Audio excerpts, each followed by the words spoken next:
rebroadcast, and the opinions given by the individual host and their guests do not necessarily reflect those of ParaX, its affiliates, or its sponsors.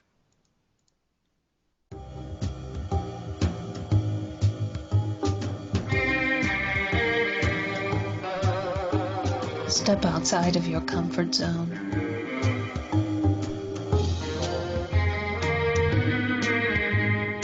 See the world with a whole new perspective.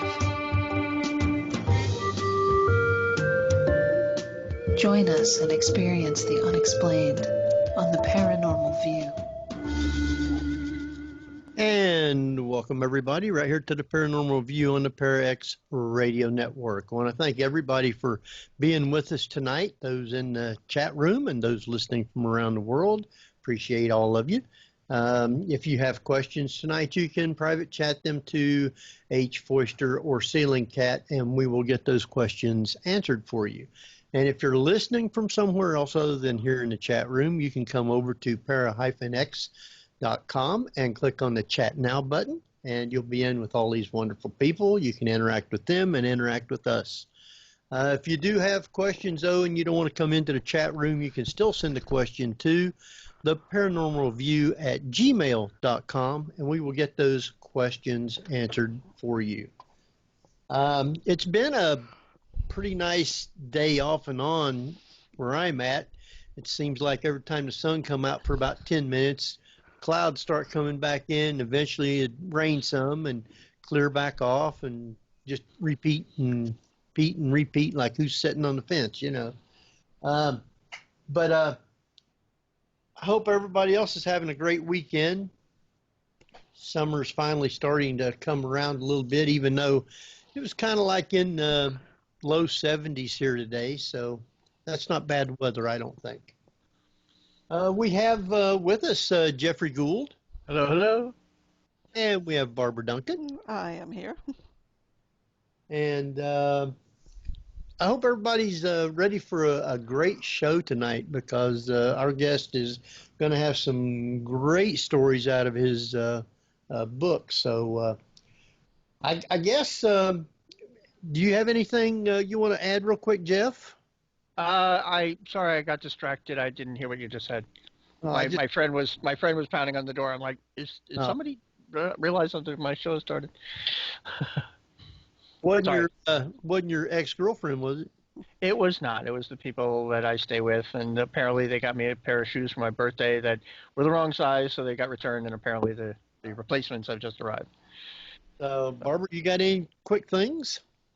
No, it's bright and sunny here. It's really nice, and our thoughts go out to those people in Hawaii. That's quite a little volcano eruption there. That is, that's quite a game of the floor is lava. Yeah. And it goes out to the people in Santa Fe also. Very much so, yeah. And congratulations to Harry and Megan. Megan, thank you. Took me a second to realize to whom you were speaking. I'm like, I don't think you're saying Harry Potter. I don't know. Yeah, the Duke and Duchess of Sussex. The Duke and Duke. All right. Well, I think we should just get right into the show, because there's a lot of good stuff to talk about. Yes. And you want to introduce our guest? Sure. Tonight's guest is Keven McQueen, an author born in Richmond, Kentucky, and he's an instructor in the Department of English and Theater at Easterm Kentucky University, and author of several books covering such topics as history, biography, historical true crime, natural disasters, which, there you go, Hawaii, folklore, and ghostlore. So welcome, Keven McQueen. Jeez, Keven McQueen. I'm sure you get that, though. Hello. Oh, you'd be amazed how often that happens. Well, we're glad that you decided to come and share your stories again with us. We had a good show the last time you was on, and everybody had a great time. So, oh, I did too. Thanks for having me back. I really appreciate it. No problem. Tonight's not going to be any different. We're going to be talking about one of your books called Creepy California. And that's right up Jeff's and Barbara's alley. A lot of stories in the book about San Francisco area and Los Angeles area. So A little bit about the book. The book is broke down into 5 chapters. And the way that you break them down is Tales from the Tombs, which is a lot about tombstones. And then you got 8 Million Peculiar Ways to Die, then Strange Circumstances, Otherworldly Wise, Coastal Ghosts, and Predators and Prey True Crime Stories. Now, the stories that you have, because you didn't go to California to get these, you do research online to find all your stories. How long did it take you to research? Because a lot of this stuff is from like in the 1800s that you pulled out. So I'm sure you had to go through a lot of newspapers or whatever, wherever you go to look to find these things at. Yeah, it took a number of years, actually. I've been doing research in my spare time through old newspapers for the past 15 or 20 years, and just keeping notes on stories that sound like they might be good to write about and writing down the dates and the page numbers. So when the time came to write a California book, all I had to do was go through there looking for California stories. It would have been really nice to go there in person, but no, all my research is done through old newspapers. And does it take you a while to actually find out? I guess you, first of all, how do you find where the newspapers are? A lot of them, are they not in existence anymore? How do you find those? Well, I've been going through the old Louisville Courier Journal on microfilm for a long time, starting with the year 1877, and I finally stopped at 1940. So just going through every single issue, making notes on stories that sounded like they might be good to write about. And you can also get local papers. You can get them through interlibrary loan. And a lot of them are just stories I found completely by accident while looking up other things. I guess right to start with, one of the first ones in the Tombstone, Tales from the Tombs, rather, was a Tombstone Talk. You had one where it just said lynched by mistake, and the joke's on us. Oh, that dark frontier humor. that would be a bad way to go, telling them that you're not guilty and they hang you anyway, and then come to find out they made a mistake. Well, the book I'm working on now is Western states other than California, and it's pretty remarkable what a very, very dark, dry sense of humor that the pioneers had. So you'll see a lot more humor of that kind when the book comes out. No, I'm Wow. sure there was. I mean, do you find that culturally the West is much different in the way that the news is portrayed? Well, it certainly was very violent, which should really come as no surprise to anybody because it was a frontier area for so long. So much trouble between Native Americans and pioneers, from between cowboys and other cowboys, sheep herders, cattle ranchers, just everybody seemed to have some kind of ghost towns, boot hills, lots of violence taking place. So the violence wasn't really a surprise so much as the attitude toward it. Most people seem to have a pretty light attitude about the violence, especially the newspaper editors of the time. Really? Sort of like a giant Peckinpah movie. Yeah, you could say that, definitely. Wow. So are you talking about the way the news was actually written and portrayed that way? Is it more of a cavalier approach to how they were writing it? Yeah, that's an excellent way to put it. Rather than seeing the tragedy in these gunfights and things, they would usually look for some humorous way to phrase things. Oh, jeez. Well, I guess it Well, kind of makes sense. I mean, you're trying to make light of a situation, but also in the time, everybody pretty much lived on the edge. So laughter would be the only means of probably alleviating that. Yeah, I think so. They were very tough people, too, and laughing at that sort of thing, I guess they felt was a way of showing how tough they were. Well, also, from what I understand, the Wild West wasn't all that wild. So, what gunfights that did happen were probably sensationalized much more. Because that's an yeah, interesting. That's very possible. yeah, it was almost like, hey, it's really exciting all of a sudden. While most of the days we just lay around here like, God, it's hot. It's most of what they were doing. Well, I mean, out here we have the Barbary Coast, and you had pirates and people being shanghaied every 5 minutes, and it's quite a town to live in. So I guess you did have to develop a sense of humor and a tough skin. Did they have more Shanghai? I thought Shanghai was more Oregon, Seattle there. No. Oh, Oh, the Hotel Utah in San Francisco actually had tunnels underneath it where they would Shanghai people to Oh, the wow. bay. Yeah. I think Herbert Asbury wrote a book about it in the Yeah. 20s called The Barbary Called Coast. the Barbary Coast, yeah. Awesome book. And very realistic too when it comes to, like I said, people complain about the torrential rainstorms that we have out here and having to drive to work. And we're going, back in the day there were torrential rainstorms, but there were pirates walking the streets. It's amazing how that's kind of slipped out of the memory, isn't it, Yeah. of most people?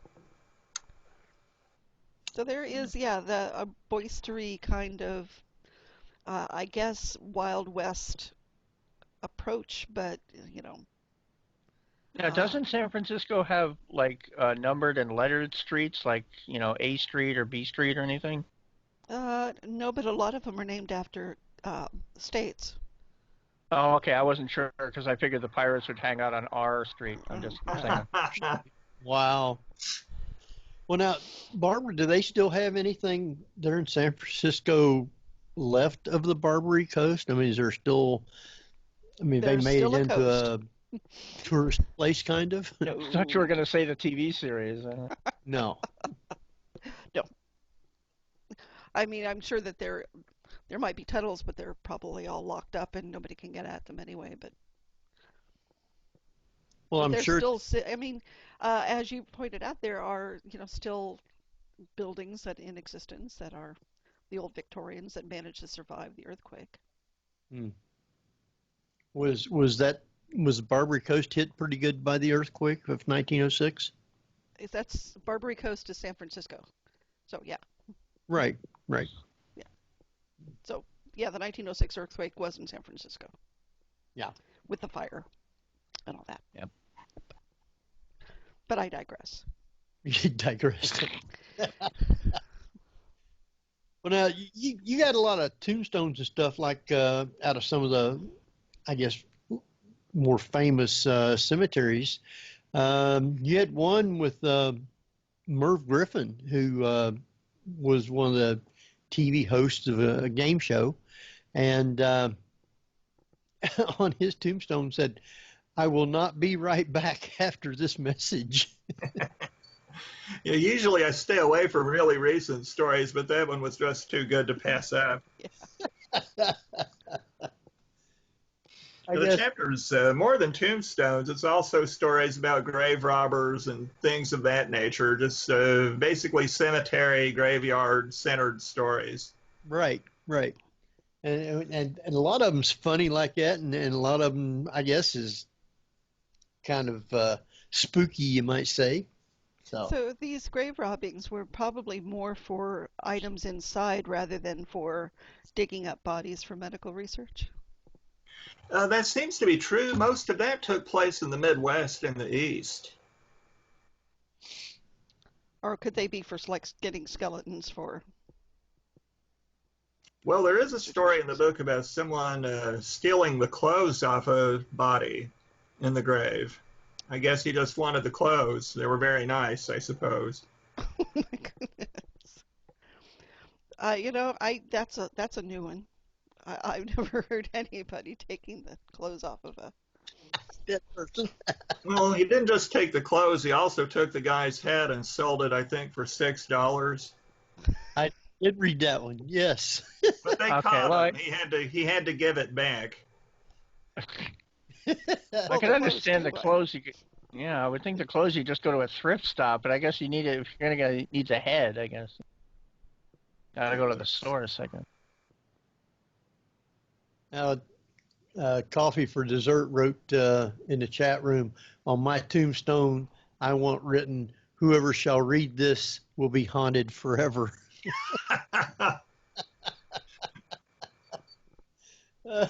That's a great idea. You come across that one, you might be in trouble, huh? Well, once you've read it, it's too late, isn't it? Yeah. Oh, let's see here. There was in your chapter 8 Million Peculiar Ways to Die, you had one called William S. It says that he was swung by his heels by a clown and died from some kind of a hemorrhage. Yeah, that was in the 1850s. I can't remember the exact year off the top of my head, but it was 1854, 1856, something like that. So that makes him one of the few people, I guess, in history to have been killed by a clown, a circus clown, a real clown. Right. I just love it. It says killed by being swung around by the heels of a circus clown. Right. That's just, you can't make this stuff up. Yeah, it's on his actual death certificate. Right, and it was deemed it was accidental death, so nobody was charged. Well, which makes kind of sense. I do have a graphic I tend to share on Twitter and Facebook where it says clowns are people too, people that want to hurt you.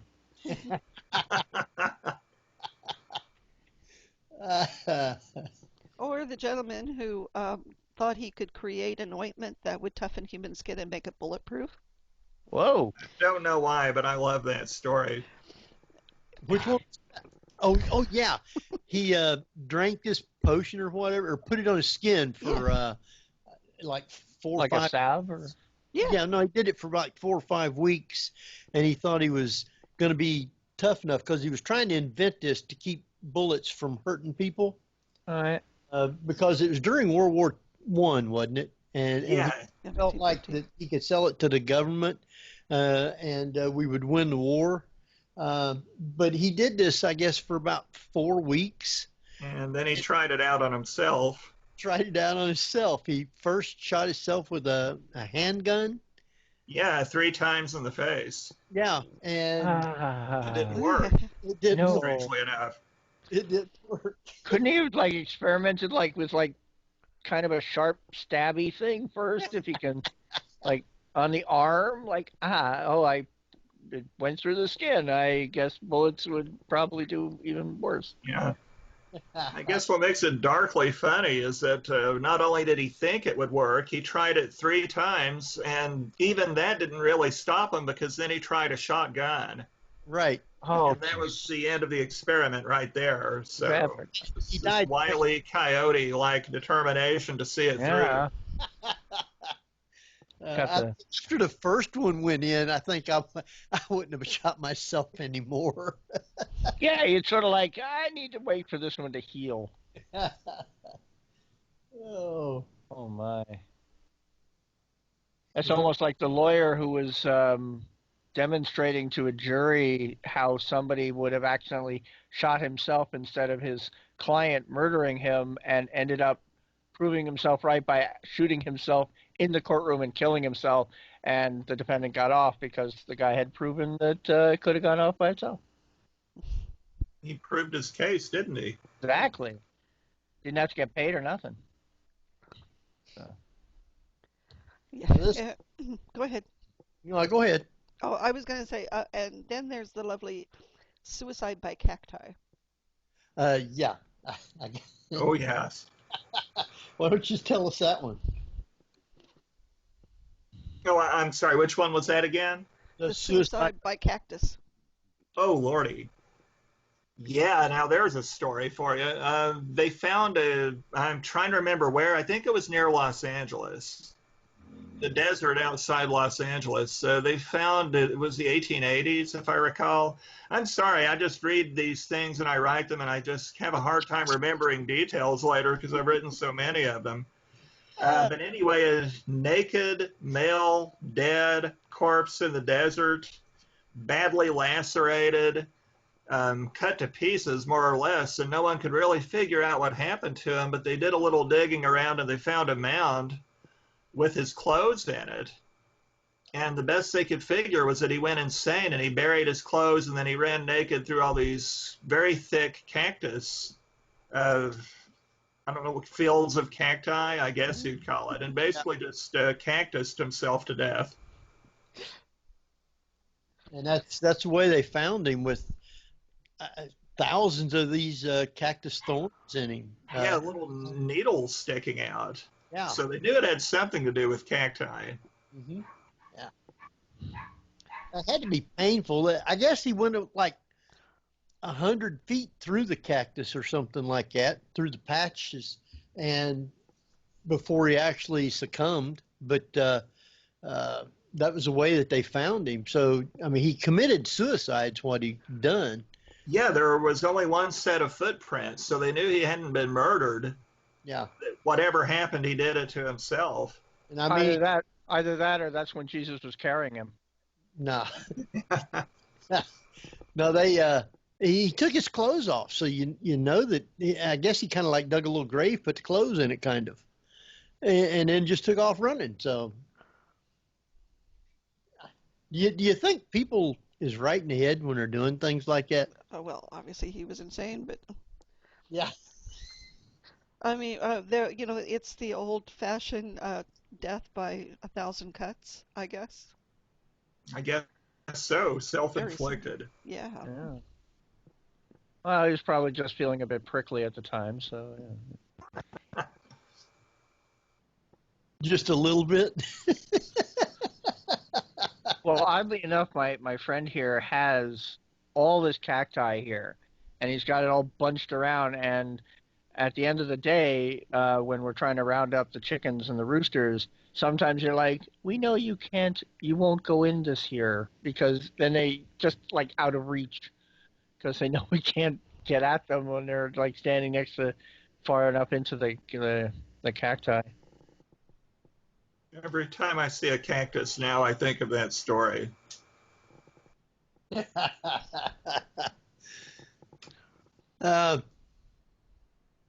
There was a guy who was a guard at the prison in Folsom, I guess, Folsom Prison. Yeah, that's... Is that in San Francisco area, Sacramento, somewhere? Where's that at? Yeah, that's outside of Sacramento. Outside Sacramento. Yeah, you want to tell that one if you know what it is, Kevin? Well, this guard had a habit of, I guess he thought he was impervious to electricity, so he used to impress the prisoners by holding these two electric cords and showing how much electricity that he could take. Kind of like a superhero, and then came the day that he stepped into a puddle of water while doing this. Oops. And that was the last time he did it. Yep. But I guess it really, really impressed the prisoners. Yeah. So it was an unintentional suicide's what it was. Thank you. Yeah, he put on a show for him and just show him how much he could do, and they got to see for themselves, I guess. So it's just one of those cases where you have to, like the guy who ran through the cactus plants, you just have to wonder what was going through their mind and what made him think it was a good idea to show off to the prisoners how much electricity he could stand. yeah, and he'd done that quite a few times before. I mean, just showing off. So eventually it's going to come around to bite you. I guess so. Maybe the idea was, don't fool with me, look what I can do.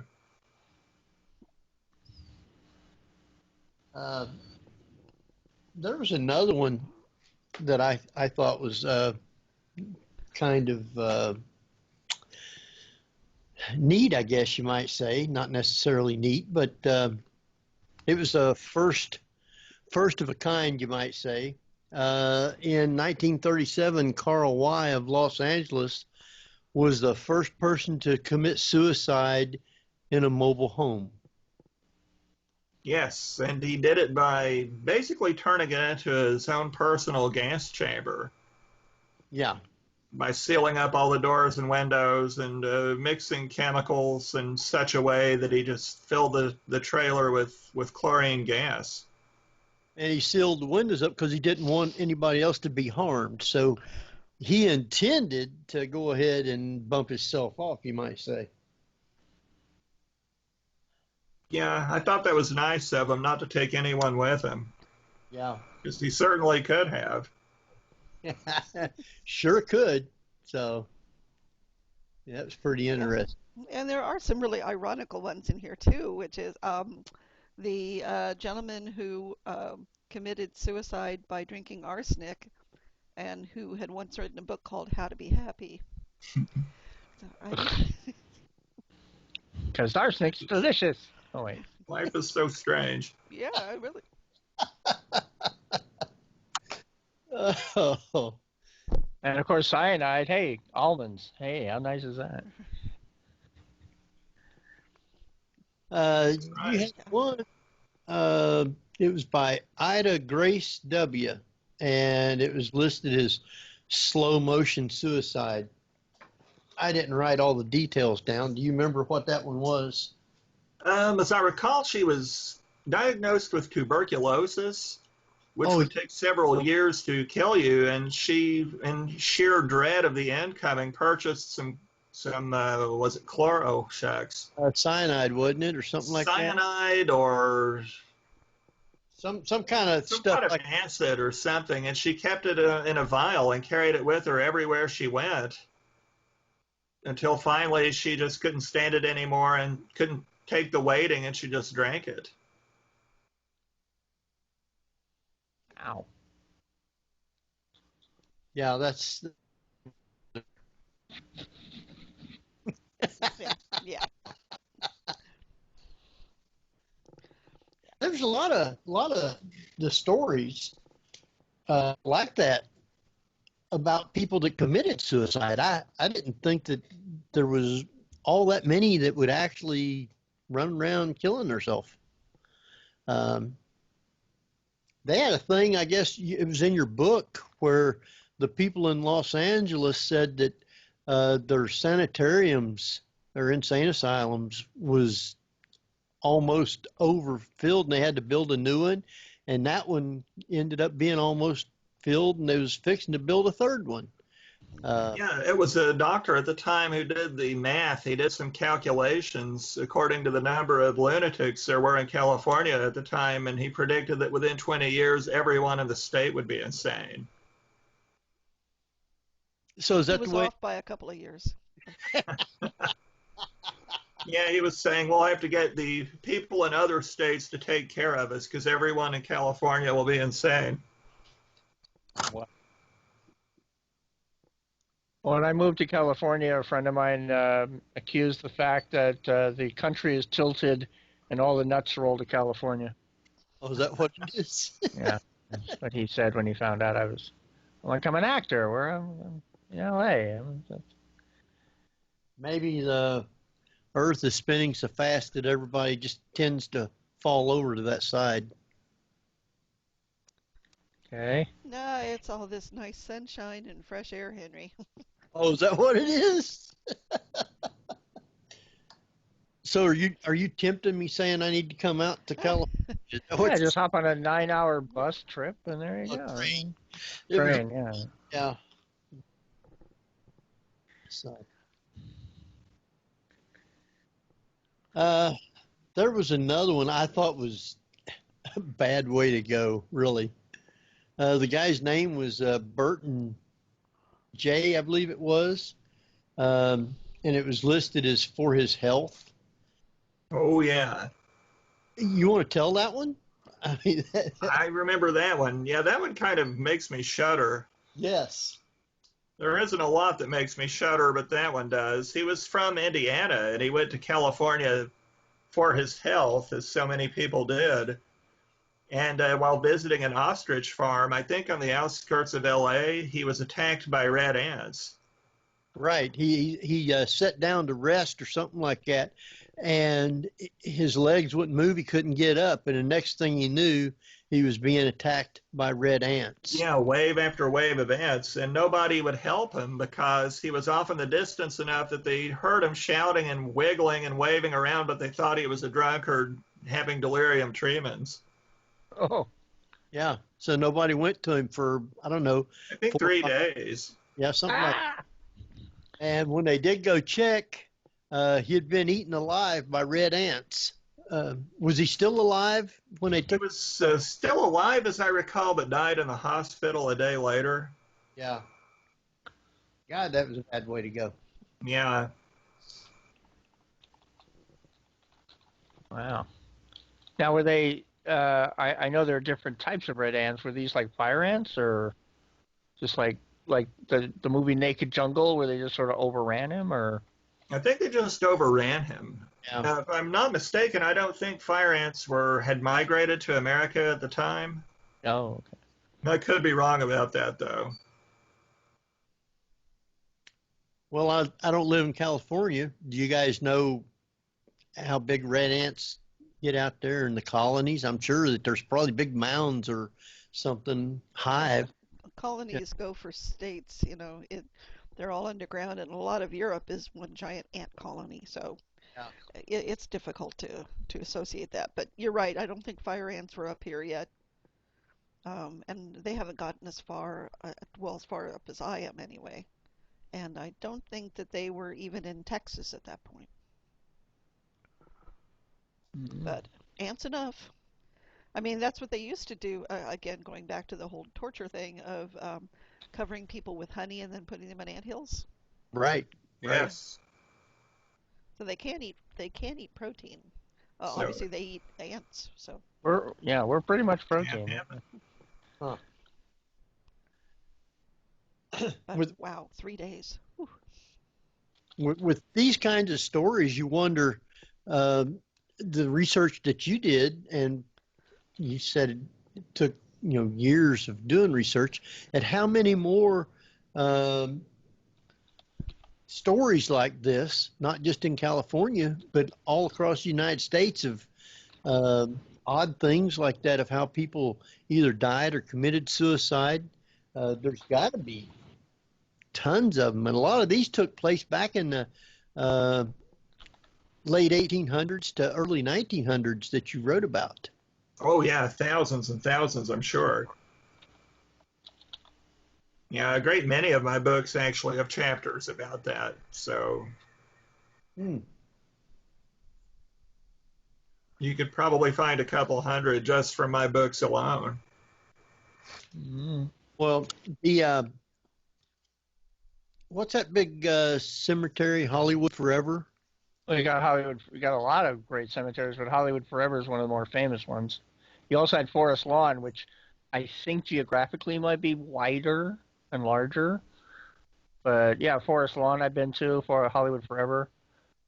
Well, when you walk around and look at the different tombstones, just like the one from Merv Griffin, they got to be some funny sayings on some of the tombstones. If you walk through I believe Merv Griffin is in the Wilshire Cemetery near Wilshire and Westwood, which is also where Marilyn Monroe is and such. I don't think he's in Hollywood Forever Cemetery. I'd have to check findagrave.com to make sure, but I'm pretty sure he's over there.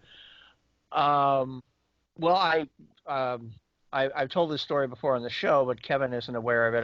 I off the air, I mentioned some of my haunted experiences here in LA, but Hollywood Forever Cemetery, I had a friend who used to be one of the guides for Dearly Departed tours, and he was with his girlfriend walking through Hollywood Forever Cemetery, which, by the way, butts up against the back lot of Paramount Studios, and a lot of people have seen ghosts on either side of the wall going back and forth like they're commuting to work.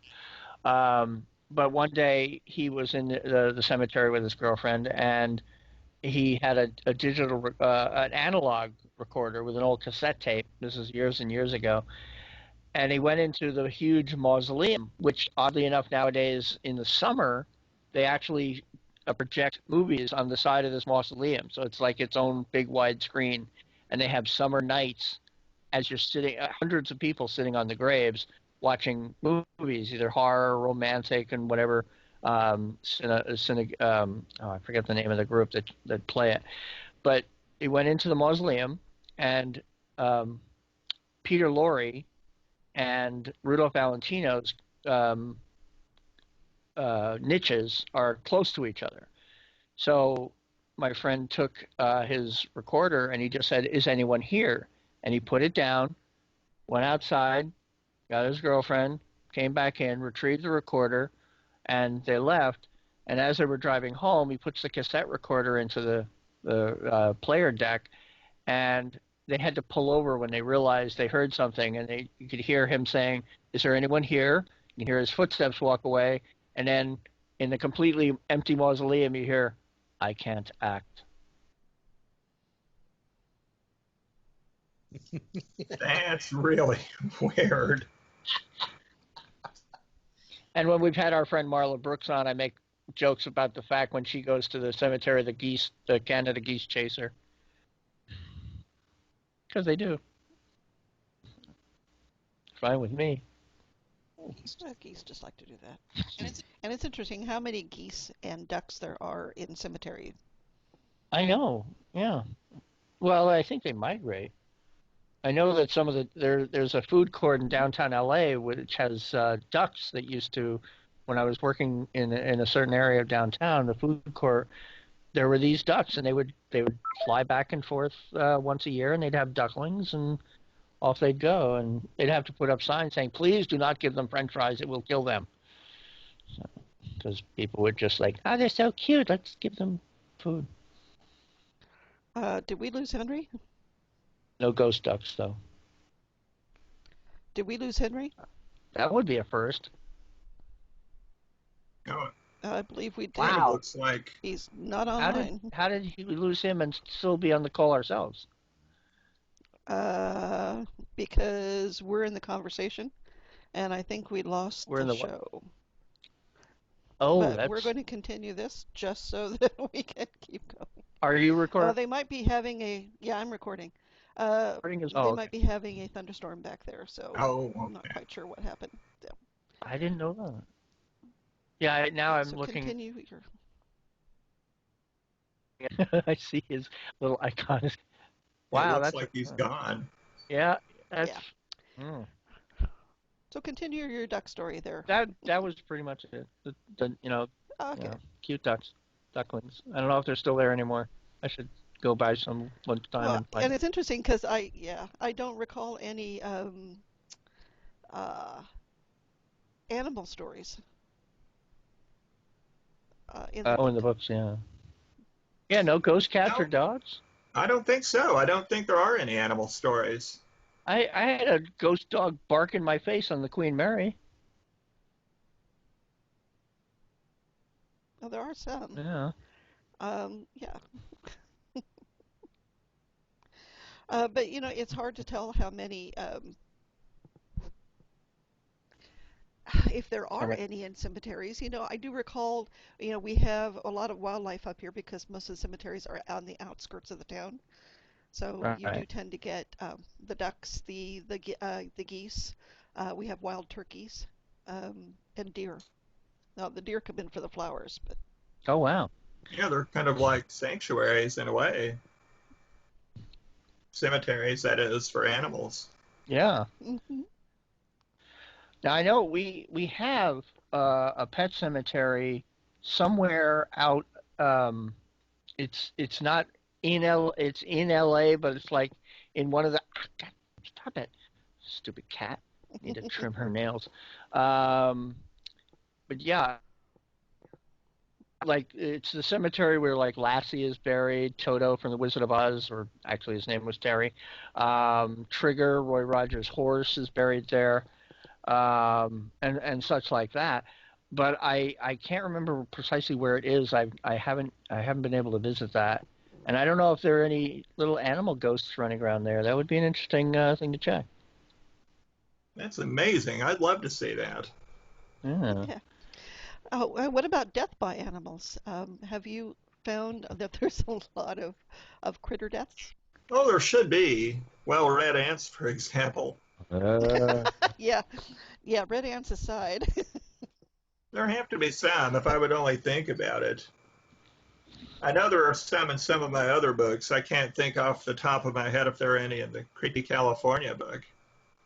But there might be. Yeah, aside from red ants.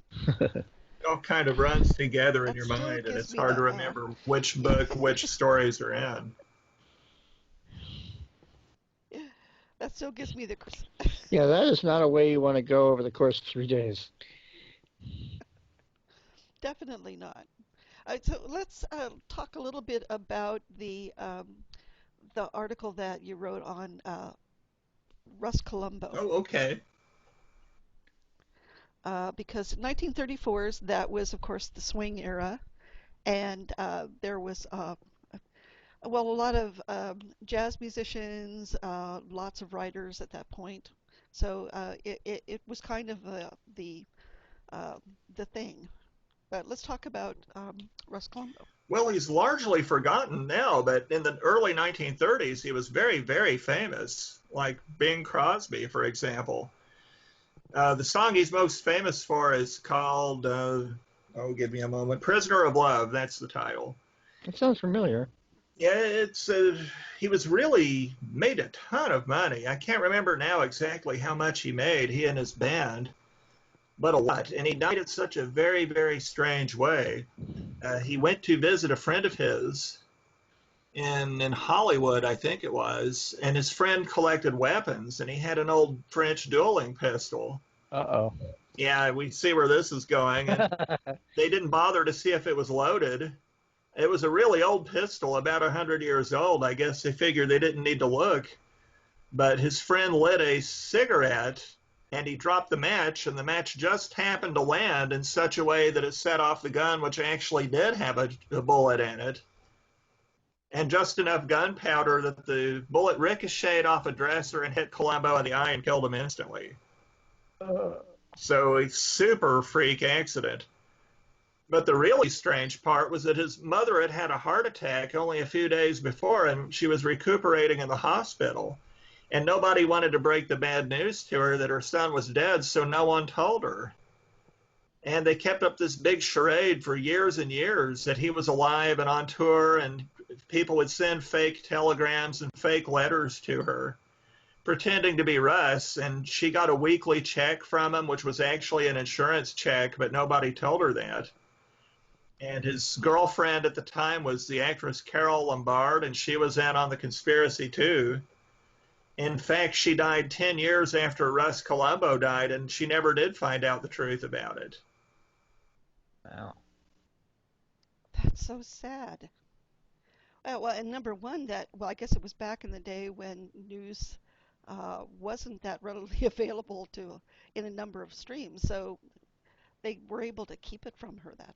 Well, she was blind, so she couldn't read the papers. Oh. And nobody around her told her. Right, they would just be careful not to mention that. It was actually very widely known at the time, so it was actually kind of a miracle that she never heard about it.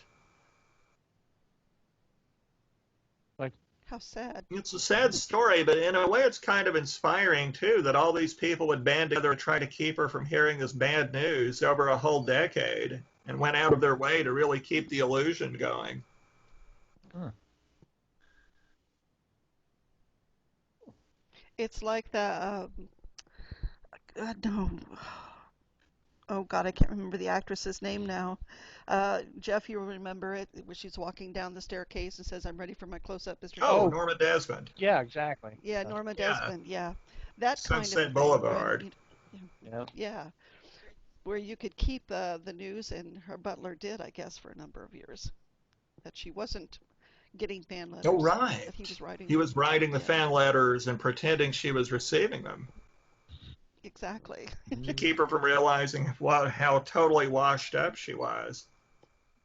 Yeah, it's just amazing.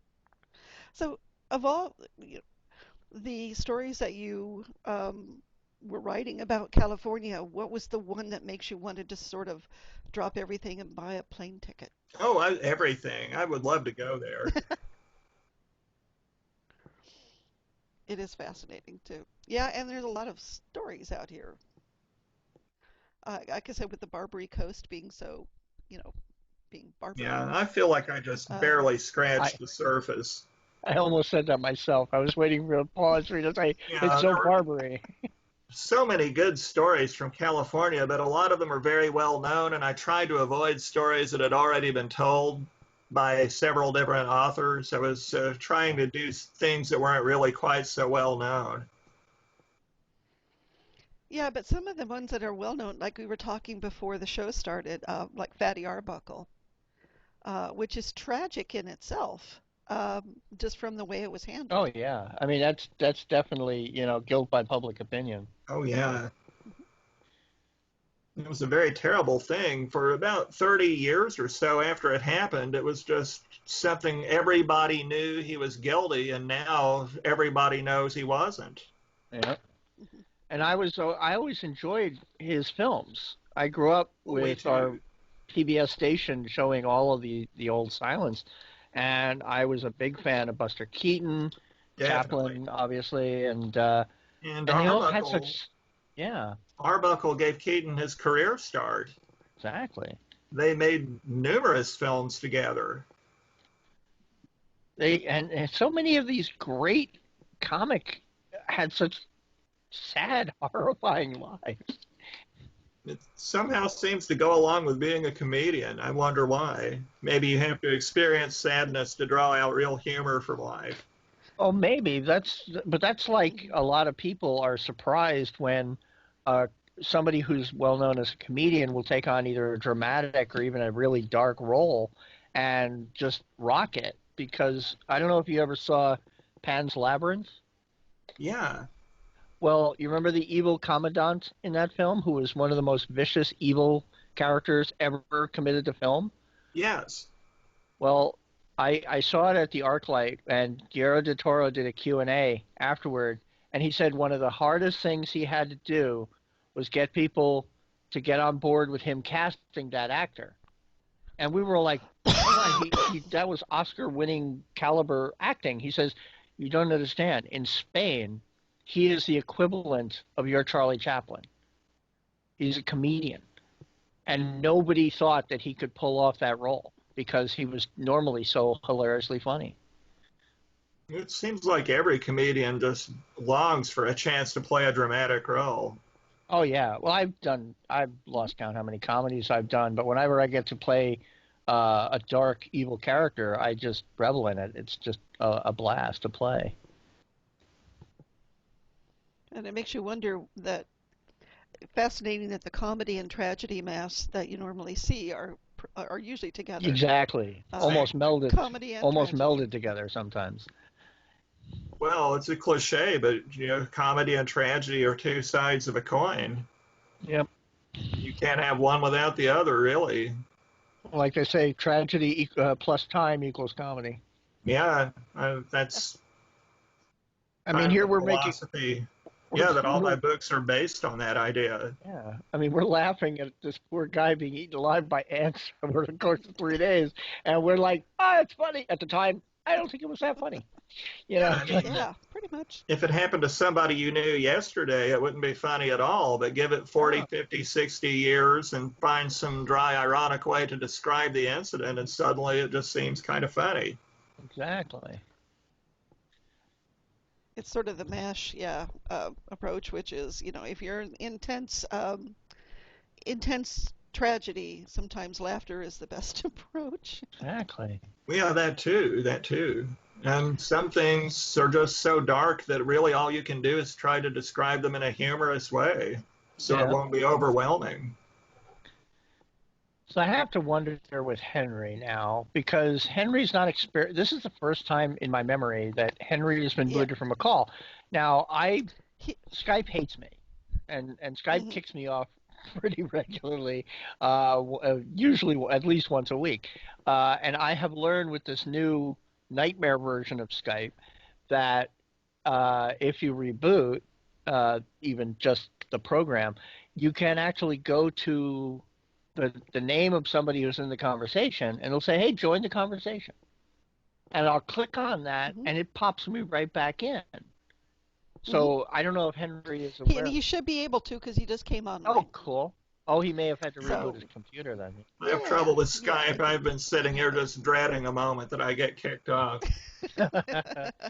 But It's Skype. it, yeah, I mean, it used to be so So- good, and then all of a sudden it became this, what mushrooms were they taking to design it this way version. So, There he is. yay! There he is. There's Henry, yay!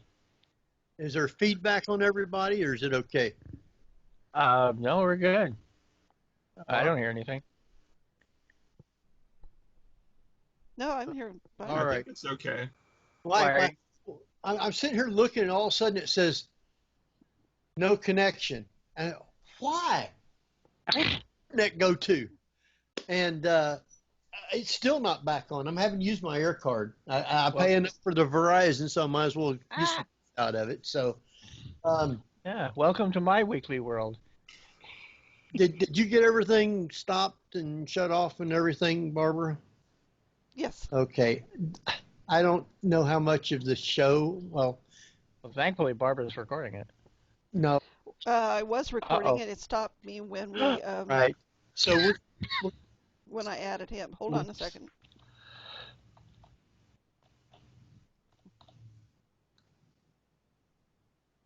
Okay, it's still recording. is it? Okay. Cool.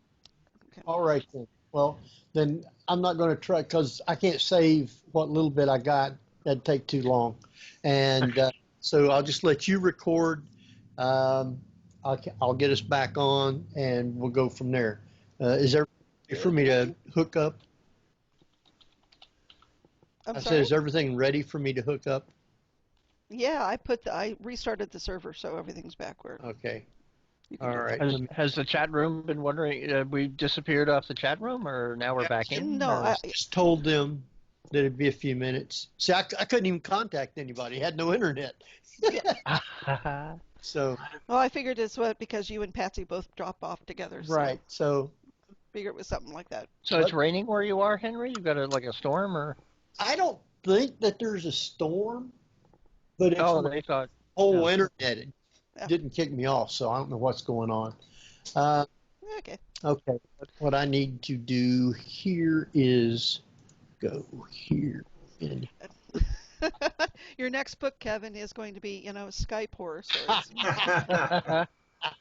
That would be a thick book.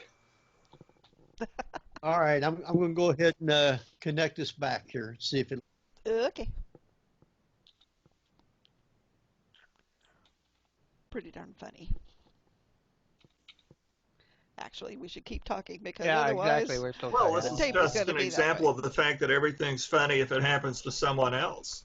Yeah, and in real time, it's and in real time. Barbara, it shows I'm Yes, connected. sir. See if they're hearing us in the chat room now. Okie dokie, will do. so. It's like on YouTube. There's a group called Screen Junkies that talk about movies and entertainment, and they have a regular daily live show at like 11 a.m.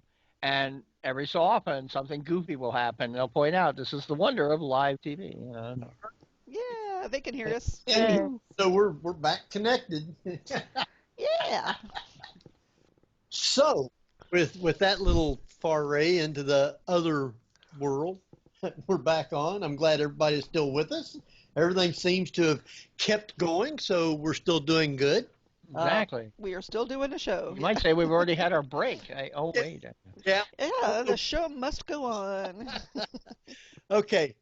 We have with us Keven McQueen, and we're talking about his book Creepy California, which if you was not here during the first part, then you've missed it all. So everything is good. We're back on. And Oh, we were just talking about you while you were away, Henry. Yeah. Oh, you were? It was. It was complimentary. I don't think we was connected though while I wasn't here though, so I don't know. Yeah. Our Skype call. Yeah, we've been talking the whole time. Huh? The show goes on. We were surprised though, because I thought since you had started the call, your dropping out would have ended the call, but apparently not. Yep. Yeah, we're on. Yeah. Yep. The conversation keeps going. Right. So we stayed on. Yeah. Good. So We're talking about Kevin's book, so let's see we are. where we left off at. Oh, there was one. It was Be Sure You're Right is what the one was called, and it was with William, and he swallowed mercury tablets. Yikes! Why? Side. Yeah, because he thought he seen his wife with another man, and it turned out to be her twin sister, but that was after he was dead. He didn't know that. So, but Wait, he mistook her twin sister for a guy? yeah, because he had, I guess they lived in the San Francisco area or something, and he traveled south to some place for something. I don't know if he was having problems or what, but he seen what he thought was his wife with another man, and he thought, I guess he'd been having problems. Anyway, he wrote a letter, whatever, and took the tablets and killed himself, and come to find out it really wasn't his wife. Surprise! Okay. Now wait a minute here. He was married for how long and didn't know his wife had a twin sister? I guess they looked just alike. No, but how are you married to somebody and not know they have a twin sister? Oh, you're Maybe saying he her saw from a distance or something. He saw the twin sister with a guy. Yeah. Okay, the way you worded it, it sounded like he saw the two twin sisters standing next to each other, and one of them he mistook for a guy. That's how my brain heard your grammar. Well, that would be even funnier. It would have been. That's why I was like, why would he mistake a twin sister for a guy? Yeah, and took the cyanide tablets and killed himself. Oh man, People just jump off the deep end too fast and want to do away with themselves. and without even confronting to clarify whether it was true. I mean, I can understand if you think, oh my God, I should just kill myself. At least go up and say, how dare you, and then find out it's a big misunderstanding, as opposed, no, it's me, it's not your wife, my sister, as opposed to, well, oh, she's talking to a guy, I might as well kill myself, because that's such a practical solution. Great course of action there. That'll handle everything. Oh, A little too impulsive. Well, at least after you took the mercury tablets, at least you knew what the temperature was outside. Yeah, I don't think it's all right. oh, come on. Here's a great story that, it's actually interesting because I think there was a movie made out about it. Oh. And that is Why Not Make a Game of It? Oh, really? Yeah. Where somebody makes a game out of trying to murder somebody, or the game ends up in a murder. Isn't that the Saw franchise? Sounds like something that could happen. Yeah. WHB of Los Angeles found a suicide note of his brother. It had written in the form of a treasure hunt.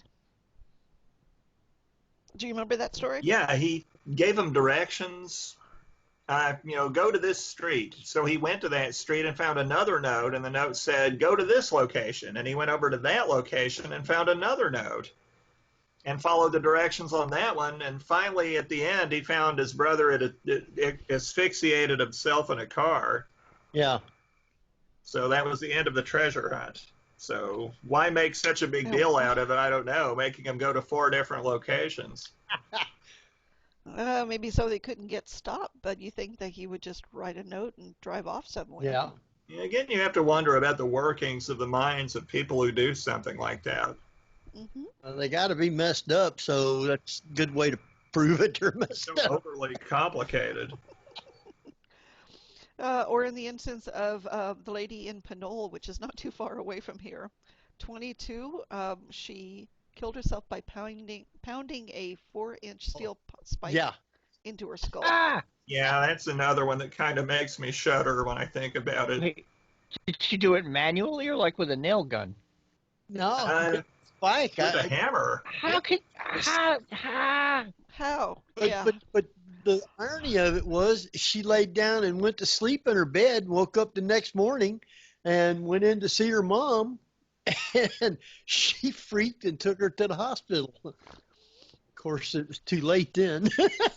It sounds Well, I mean, you could impossible, pound it but into in another one of my books called Horror in the Heartland, there's a story of a guy, I think in, Nebraska, I think, who did pretty much the same thing, only he hammered 2 spikes through his head, one horizontally and one vertically, I think. Oh, All I can think of is after the first thunk, you'd say, this is probably a bad idea. He was a tombstone epitaph cutter, and he just drilled himself through the head with his own chisels. But how can one drive a big railroad spike into their head like that? With great determination. And yeah, but and well, it said it just was lay a down 4-inch and go to steel sleep. spike. Who knows? Yeah, You know, I can understand someone committing suicide like Clara Blandick, who played Aunt Em in The Wizard of Oz. When she decided to take her own life, at least she dressed in her Sunday best, lay down on the couch, put a plastic bag over her head, and just let herself suffocate. That's, better than saying, spike, hammer, this works. No, ew. and somebody in the chat just wrote, those people had a lot of drive. Exactly. Oh, I'm dear. committed to this course of action. I guess once you start, you really can't stop. No, Not easily. Yeah. I'm no quitter. It's kind of like over with at that particular point. Really? You think when they got to the lobotomy aspect, they'd like, what am I doing? You had one called Party Crasher in 1923. John, he went to somebody's funeral, walked up to the casket, and didn't know who they were, but it was a funeral for somebody else. He walked up to the casket and then committed suicide. I believe he shot himself to death, or Yeah. The thing that made it so strange to me was before he did it, he actually said to the people, "Is this a funeral?" oh yeah, that's what it was. So, It's a room. what do you think it is? Of course it's a funeral. Is there room for one more? And now it's a double funeral. Yeah. Oh, man. Oh, Good grief. Now, the best one of my favorites, because it is a ghost story, is actually from Berkley. Mary H. thought the spirits of 2 deceased cousins were out to get her. Oh. And so she decided to baffle them by ascending into a cloud of smoke. oh yeah. What? Okay. She stuffed the kitchen stove full of paper, lit it, made herself comfortable on the range, Oops. and her husband found her sitting calmly on the stove. Yeah. I'm sure she was. Uh-huh. Ah, I don't know. Maybe it worked. I would assume she's baked more ways than one. yeah, well, I didn't know that was a form of exorcism. Really? Or warding, anyway. Goodness. It's, yeah, what goes through people's minds. Wow. I don't know. Yeah, here's another, because this is funny because I work at Berkeley, that Professor Roger, and I don't know this, let's make it clear, worked at Berkeley. His job was terminated, so he strolled to Gilman Hall and shot a professor of chemistry. Shot an associate Yeah, professor. shot both of them. Yeah. Well, at least shooting a gun technically is a chemical reaction of the bullet. Yeah, But he didn't so, kill yeah. him. They both survived. Yeah. Yeah. And he was Well, they had committed to an asylum. They had rubbed all that salve on their face, so they were now bulletproof, apparently. And I assume that's the state asylum in Nampa. That's I'm not familiar with that one, so I don't know if it still exists. But he was in there for what, 12 years or something like 10 or 12 years. And they deemed that he seemed to be getting better, so they let him go out on his own. Oh, great. Yeah. Or something. And what happened to him then? He ended up... well, he put his hat on the train tracks, and... That's what it was. Yep. And then something happened. Yeah, the train kind of helped him along. Got all squishy. So apparently he just as healed as what they thought he was. I labeled that one as an early school shooting. Yeah, well, in a way it is, isn't it? Technically, yeah. So, but those were pretty interesting, like that. So I called it an early school shooting. But at least he knew who he wanted to shoot, and it wasn't just like, hey, look, boom, take everyone out. Well, the story didn't say why, if it was them that got him fired or what, because it didn't say what happened for him being terminated. Yeah, I don't believe the newspaper reports actually said, but if you put two and two together, it sounds like he was blaming them for some reason. That's what he was kind of crazy too, so who knows? And I'm not sure if he was a chemist or not. Yeah. What, Barb? So I wasn't sure if he was a chemist or not. Yeah, it didn't say. You had one called Punctual Percy. Let's see here. He shot himself just before 5. And there was a reason that he did that. And he wrote a note that he shot himself before 5. Because... He didn't want overtime, or? No, he committed suicide, but the reason he had to do it before 5 was because he had a $25,000 life insurance policy that went to his sister. Oh. And if he had waited till after 5, the life insurance policy wouldn't have been good anymore. I always thought that suicide negated insurance policies. I think they do now. They do now. But apparently at one time they didn't, because I've seen lots and lots of news stories of people committing suicide so that a family member would get an insurance payout. Well, at least normally wouldn't they be clever and make it look like an accident? Well, I'm sure lots of people did. Right. A lot of people probably do now, but that's one of the stipulations I think most policies have, is if it's if you commit suicide, it voids the policy.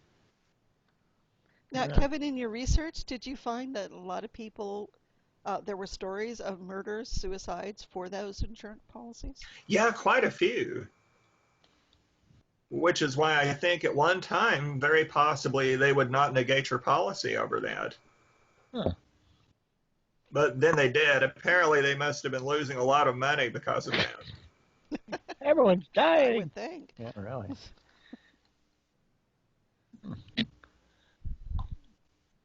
Well, they probably didn't make a lot of money. You take out an insurance policy, and the next month, you only get one premium and have to pay out a lot of money. Yeah. Yeah. That would make total sense.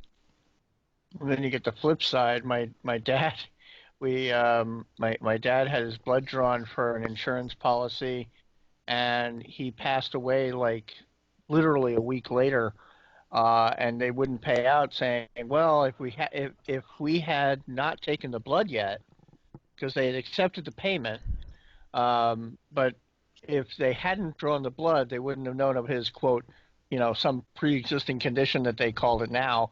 And you're like, oh, well, we'll just give you back your premium, and there you go. Good luck with the whole not paying out thousands of dollars to you. Total sense. That's why I don't use Primerica anymore. Yeah. Got one. It was one of the longer stories in the book, and it was called "Where Ignorance is Bliss," and it deals with something that happened in the early 30s. It was about a singer by the name of Russ Columbo, and we've been there. Oh, yeah, we talked about it while you were off. Sorry. Oh, You missed it. That's what playback is for. yeah, right. Henry will have to listen to his own show Seriously. just so he can hear. Well, it's really good. I got on YouTube and looked him up, and they've got his songs on YouTube. Oh. They're listening. Wow. Yeah, you can find CDs of his music even now. So I always wonder, though, how much of his very bizarre death has to do with his continuing popularity.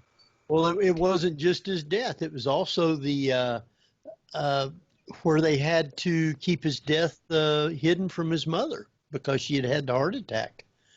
Yeah. And they did that for, 12 years or something before she passed? I think so, 10 or 12 years. Yeah, and he was dating Carol Lombard, and she even played along with it. So that story was actually really great, I thought. Oh, thank you. Very interesting. We should be coming up on a break.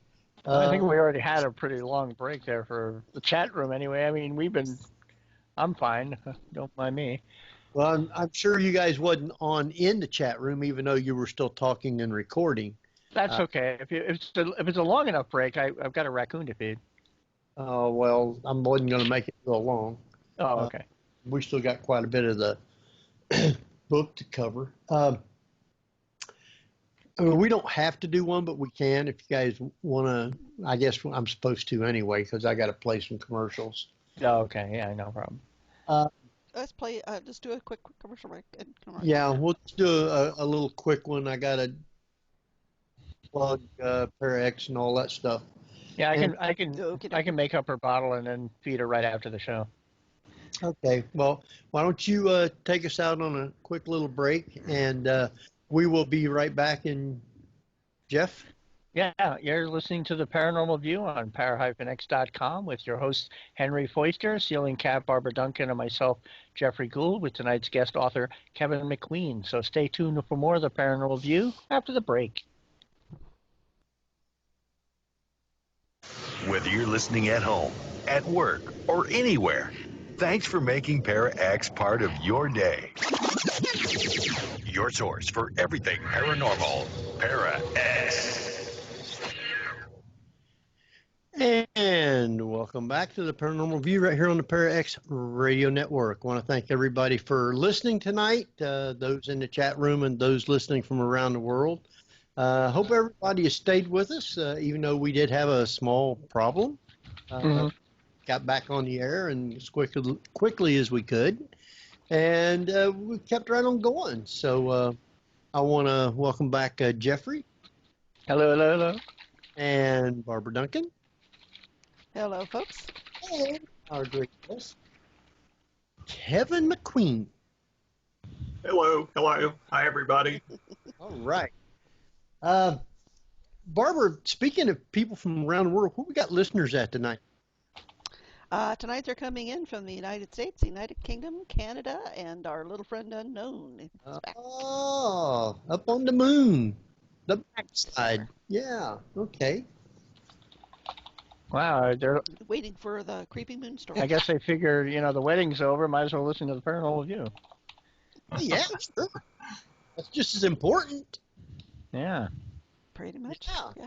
So, we're talking about Kevin's book, Creepy California. And, there's a lot of creepy stuff in California, but there's creepy stuff just like what he writes about all over the United States. Keven, have you ever thought of looking at some of the other countries' weird stories like these? Well, it's strange you should mention that, but I've actually been collecting items from other nations. hoping that someday I might write a Gothic world type book. All right. That'd be interesting. Some of them countries over there is a lot older than us, so they got to have some good stories. Well, I've got some pretty good ones. So, one of my favorites, we got to talk about this, which is you titled it "Bill Doesn't Know His Own Strength." Oh, right.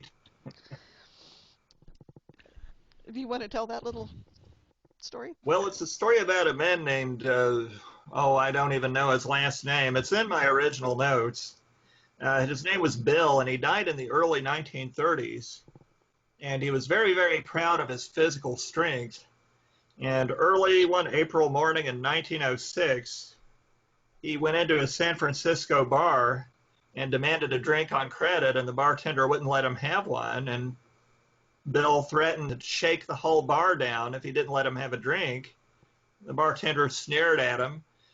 Bill got hold of some pipes and started shaking, and right at that moment, the San Francisco earthquake happened. Oh, and Bill spent the rest of his life convinced that he caused it. Oh, nice. yeah. How's that for comic timing? It was like great timing. I would have almost expected maybe he had a precognition it was going to happen and used it to his advantage, like some of those old movie serials where they were being, about to be sacrificed, and the eclipse always happens, and they're like, oh, we're gods. Wow. I wonder if he ever got the drink. Yeah. I wonder. I would say there was nothing left of the bar afterwards, but you never know. He might have gotten free drinks the rest of his life after that. There goes the top shelf. Yep. When he got the reputation of being an earthquake starter, Yeah. everybody was afraid not to serve him. It's very possible. Yeah. Well, there is one that I thought was pretty funny, almost, it's sad, but it was funny. There was a girl under strange circumstances. Her name was Alta F, and she was age 20, and she thought she was a natural-born killer. And she kept having thoughts of killing her sister and killing this person and that person. And I guess she was afraid that was going to happen. So in September 6th, 1930, she kept feeling that all this energy was coming in through her arm that was making her want to kill. And she went to a railroad track and laid her arm up there and let the train cut it off. Well, that would be fast and rather quick. Well, she survived. And Well, she yeah, never but her- killed anybody. She never Yeah. killed anybody. So maybe she was right. Yeah. Got rid of that old killing arm. The one-armed man from Twin Peaks. I actually did a student film where a guy was convinced that his arm had been possessed, and he was begging his friend to cut it off because otherwise he was going to kill people. And I play like the shop teacher or something, and I come in and they end up killing me, and then he gets himself, his arm cut off anyway or something. It's kind of weird.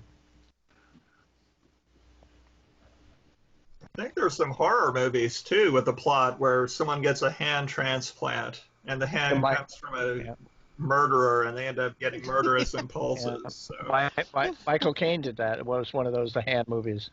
I think Alan Alda did too. Alan Alda? Back in the late 60s. Okay. It's called the Mephisto Waltz, I think, if I remember correctly. Oh, I remember yeah. just a waltz. I actually never saw the film, but I didn't know that was a Hand movie. I think so. I might be wrong about that. But I wonder if some scriptwriter didn't get the idea from that news article. I thought Mephisto Waltz was more about almost like a Rosemary's Baby kind of culty thing. That's what my brain is saying. Now I have to look it up. I should look it up too. I think there was a movie called The Hands of Orlok. Oh, yeah. Way back that had that same plot. Yeah, Peter Lorre. Okay, Mephisto. Wow. Yes, I'll get stories. Okay, nothing. Oh, well. Nothing specifically about a hand. Says Mephisto Waltz, a frustrated pianist himself, music journalist Miles Clarkson, Alan Alda, is thrilled to interview virtuoso Duncan Eli, Kurt Durkins. Duncan, however, is terminally ill, not much interested in Miles until noticing that Miles' hands are ideally suited for piano. Suddenly, he can't get enough of his new friend, and Miles' wife, Paula, Jacqueline Bissett, becomes suspicious of Duncan's intention. Her suspicion grows when Duncan dies and Miles mysteriously becomes a virtuoso overnight. So he may have had possessed hands. Ah, there you go, but not necessarily murderous hands. Yeah, that's as much as the synopsis gives. Still creepy. Yeah. If we talk a little bit about the part you wrote on Leland Stanford. Isn't that weird? And yeah, the stash of items of spiritualism. Oh, yeah. Well, evidently he had a brother, T.W. Stanford, who was very interested in the occult, and he lived in Australia. And when he died, he promised a gift to Stanford, but instead of money, it was just a lot of old fetishes and dried up seaweed and ceremonial daggers and things like that from other countries, especially Australia. So the story goes that at Stanford, they didn't want to turn down a gift given by the founder's brother. On the other hand, they didn't want to put this stuff on display, so they hid it away.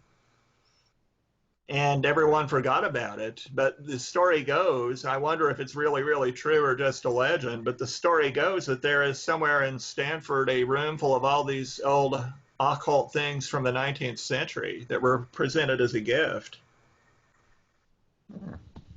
It's like it would be a treasure hunt to go back to Stanford and see if they're there. If anyone ever finds it, please tell me. Isn't Stanford in San Francisco? Stanford is in the South Bay. Okay, but it's in the area. Yeah, yeah. Have you ever been over to that school? No. Oh, they said in the story that there was two people had went. Yeah, apparently the novelist Idwal Jones and a professor named Coover actually did see it. Right. And they found the room, and now apparently the room itself is lost, or at least that's how the story goes. You think it was lost, or they moved everything and hid it because they didn't? I guess they didn't really want to put out stuff like the spiritual type stuff. No, which is odd because that's where the Stanford Psychical Research Center is. Ironically enough, those things, if they actually are there, are probably worth a fortune.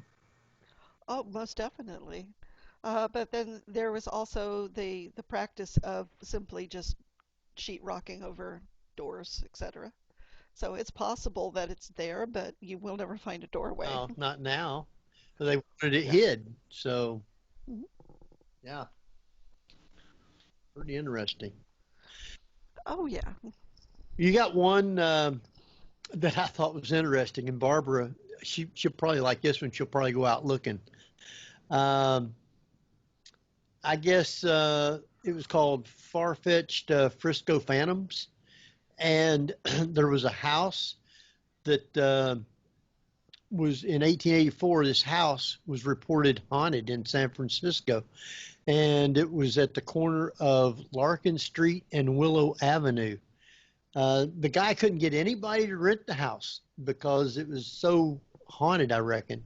So he ended up having the house moved to, 27th and Castro Streets, and still couldn't get the place rented. Nobody wanted to rent it. I guess it was just really, really scary.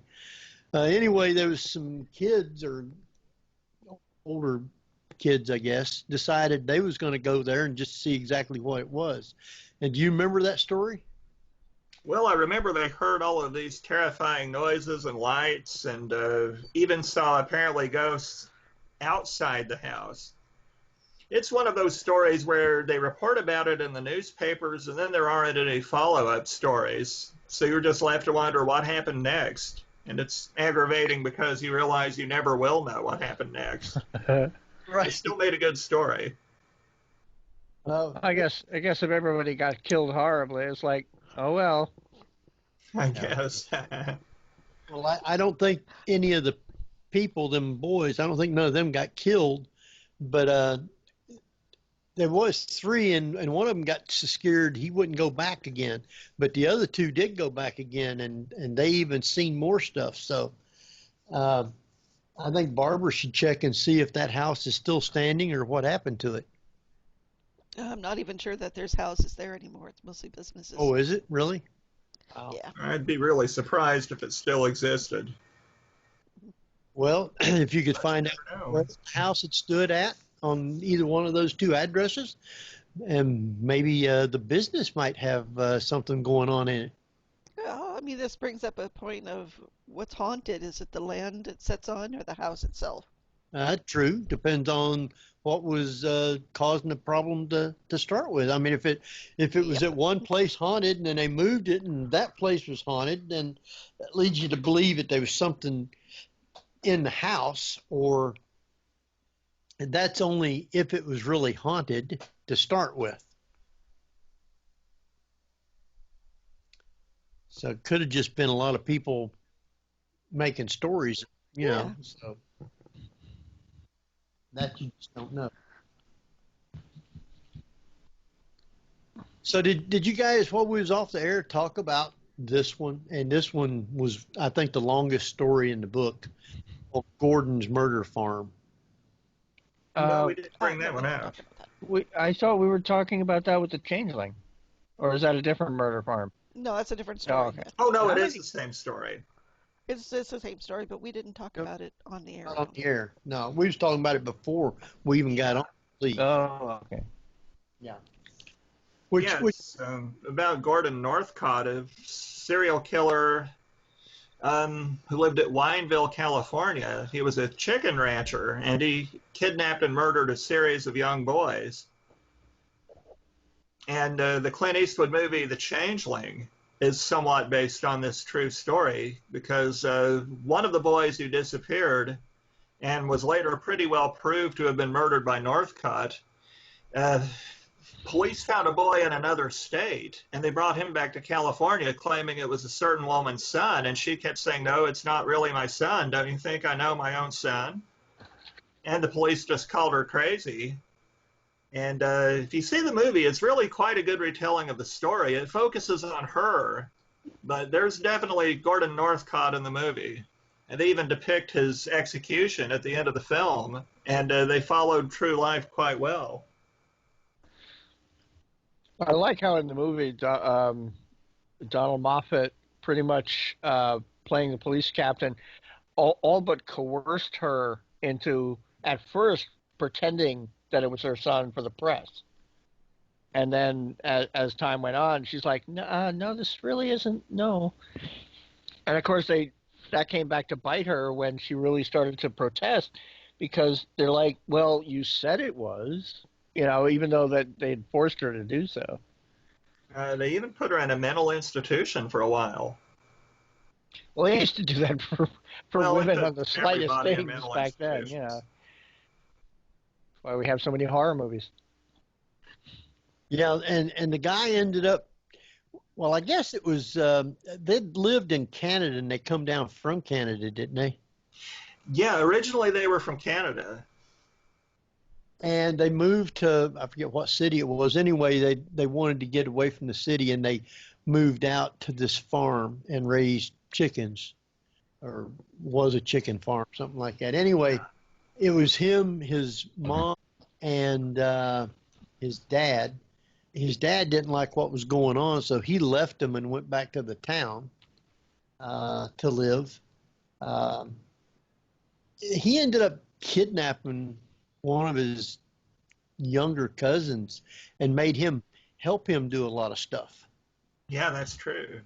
I mean, it's a long story, but I mean, it's really good the way way you have it written in the book. And he ended up firing his lawyer and tried to Defend himself? defend himself. Yeah, he was really Terrible job. Yeah, he did. Comically terrible job. Uh-huh. Yeah. So, but he knew where the bodies, where he had killed. There was one woman and guy, a man and wife, had two sons, and he had killed them. Now, they were Boy Scouts, and all they wanted him to do was tell them where their bodies were buried, and he would never do that. He'd give them the runaround. And then there was the other woman whose son, I guess he was one of the first ones that was killed. Wasn't he like 12 years old, 13 years old, something like that? Yeah. And it was a young kid. And that's all she wanted, was for him to just tell her where the body was buried. And he wouldn't tell none of them. He kept giving them all the runaround. Even up to the time for him to be executed, he just wouldn't tell them. So. Yeah, they found some human remains on his farm, but they think he probably, once he realized he was about to get in some trouble with the law, they think he probably exhumed some bodies and hid them in the mountain range nearby. And some of them have probably never been found and never will be found. So no one really knows to this day exactly how many children he killed. Yeah, they thought maybe around between 10 and 15, and then the one guy, which was one of his younger relatives that he was making him help, he said he thought that they might be as many as 50. It's a really nightmarish story. Yeah.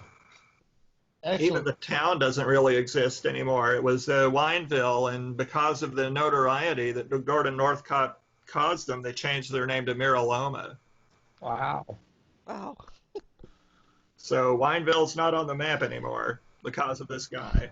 Really? Really, yeah. And they didn't want anybody to go out looking and make a public thing about. Wow. Yeah. And one of the most tragic stories in your book, and I loved it, was their song was Claire de Lune. Oh yeah, that's a good one too. That's a really sad one. They should make a movie out of that. Yeah. I think so. Tell us about that one. It's really hard not to feel sorry for the guy. His name was Leslie Jareth, and he was married, not happily. He was quite wealthy. He owned a couple of jewelry stores and fell in love with a much younger woman, I think about half his age. And this would have been in the early 1940s. And eventually, he killed her in a tourist cabin. Very strange story. He had a classical music fixation. He was playing Claire de Lune on a phonograph. Eventually, he went to the gas chamber, I think in 1942. He would never explain the circumstances. He was highly sympathetic. A lot of people thought that if he had defended himself better, he actually could have gotten off with a life sentence, but he refused to and said he really preferred to die. I guess one of the reasons it'd be tough to make a movie is if you don't know the motivations or what took place. Yeah, that's true. There were a lot of theories, but nobody really knows for sure because he simply wouldn't talk about it. Well, go ahead, Barbara. Oh, I was going to say, and the most beautiful line in the whole thing was as he was going to his death, and I have an appointment and I'll keep it. Even the warden felt terrible for him. Yeah. Well, he come from another country. I think he was from Hungary. Yeah, that's what I thought it was. If I remember correctly. Mm-hmm. And he started working at this, I guess it was working at a jewelry store. And the owner had a daughter, and he fell in love with her and married her probably about 2 or 3 years after he started working with the guy. And they were really in love. They had, 1, 2 kids, something like that? 2 sons, yeah. sons. And I guess then they started having problems because I guess people wasn't really sure because he wouldn't talk about it too much. But I think in your book you was saying that he said that she would be drinking all the time, and I guess all kinds of things, wouldn't cook him meals, give him bad food, or just doing all kinds of stuff like that. And then she tried to turn around and say that he was going out with other women and doing different things like that, and he wasn't. He ended up, or they ended up having, he got 2 jewelry stores of his own, and he had this other young girl started working for him, and he ended up falling in love with her, and that's how the whole thing. Yeah, that's how I met her. Yeah, and but it's real sad because he loved his wife and sons, and he didn't want anything to happen with that. So he was caught in a dilemma. And then in the book, you were saying that they thought that she had other boyfriends too. So she was seeing other guys, even though these two were actually going out and dating and stuff. So it was a big triangle mess. It really was. And the night before his execution, he was sitting in a cell listening to Claire de Lune. Yep. And eating hamburgers. He said the two of them always had a hamburger and a Coke on their dates. So the night before he was executed, his final meal was 2 hamburgers, 2 Cokes. You know. And went to his death sing with Ave Maria? Yes. Yes. Yeah. That's what they played. Mm-hmm. You know, they said he took 4 deep breaths when the cyanide tablets hit, and he was gone. It's a very sad story. I can't see doing something that you're going to be killed for. I mean, it's just simple as that. Apparently, he really did want to die, though. Yeah. He certainly didn't put up any fight for his life. Didn't. And like you were saying, they thought that if he would have just told them, you know, the circumstances and everything, that he probably could have, well, actually, they wanted him to, plead insanity or something? Yeah, and he refused to do that. Yeah, because they felt that they could have got him off with maybe a life sentence or even less. But he did. Wow. He didn't want the stories out about her, and he didn't want stories out about his wife and stuff. So he took everything on his own. And even wired the governor asking him not to commute the sentence. Right. So yeah, he really did want to. Yeah. Wow, it would make a great movie. Yeah, it would. I think. Yeah. I mean, there's a lot of these in your books, and not just Creepy California, but your other books as well. That do you ever stop to think that maybe you should be writing screenplays? That would be kind of neat. I don't know the first thing about it, though. Well, if you want to Right. Yeah, I'm sitting here being the writer that I am, and I can't even say a right word. In fact, Henry wrote a short story years and years ago and had me adapt it as just a 30-page screenplay. But I believe he liked what I provided. Well, if any Hollywood producers are out there listening to this, please contact us. Believe me, I've been constantly saying, I'm an actor, and I can do this. We'll work for reasonable rates. Yeah.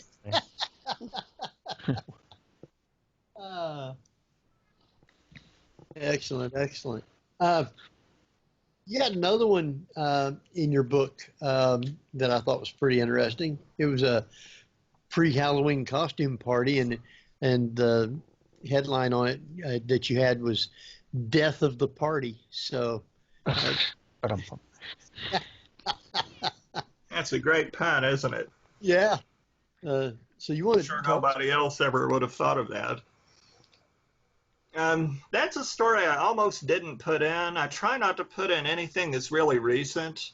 And that happened in 1967, which I thought was just recent enough. Not so much, really. Maybe I shouldn't. And then I thought, well, it's a pretty good story. It's a real Agatha Christie in real life kind of story where a man shot another man at a Halloween party. And of course, everybody around thought it was just a joke. So people were dancing around this dying man. Oh, no. And then they realized suddenly that it was all real. So again, that almost sounds like a movie come to life there. It's almost like the stories of people who commit suicide by hanging themselves during the Halloween season, and people think it's just Halloween decor. Yeah, I have a book coming out in September with a story exactly like that. Man. Oh, yeah, in September. That'll be another book. Oh, yep. We've only had you on twice, so this is only the second book we've talked about, and you've got another 4, 5, 6 books out? Well, actually, the one coming out in September will be my 17th book. Really? Wow. So I've done a lot. Lately, with Indiana University Press, I've been trying to do a series covering regions. So there's the California book. Last year that came out. Also a book about the Midwest called Horror in the Heartland. And in September comes the New England book called New England Nightmares, about New England and the northern states. And currently I'm working on the one about the other western states other than California. I had one about the South that came out from Pelican Publishing about 3 years ago. When we had you on the last time, Horror in the Heartland is one we talked about. Yeah, that was it. Yeah. Yeah. So what are your other books about? Well, a lot of them are just 3 or 4 are simply Kentucky-based, 3 or 4 are Indiana-based.